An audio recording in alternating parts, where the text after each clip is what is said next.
anak ng gobernador ang nagligtas sa'yo. Anak ng gobernador?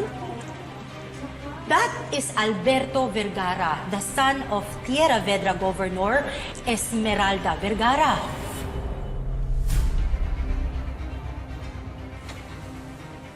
Politiko? Nabasag po yata. Pasensya na.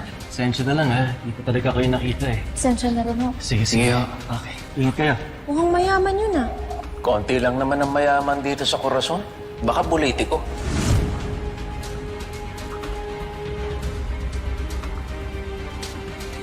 Mahal, siya yung nakabangga natin dati. Yung sinabi ko sa'yo na baka politiko. Ayun. Oo nga. Alam mo, familiar siya. Hindi siya yung politiko, kundi siya yung anak ng politiko. Rambo, excuse me muna ha. Sir Albert, maaari niyo po ba kaming mapaunlakan ng interview with Rambo?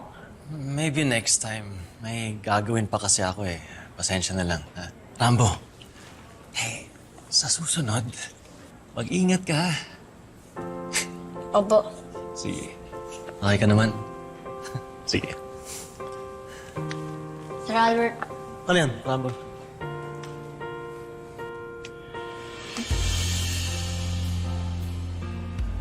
maraming salamat po, Sir Albert. Walang anuman.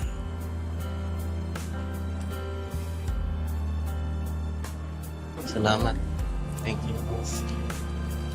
Basta't huwag bibitawan ang ilaw mula sa langit. Oh, huwag sa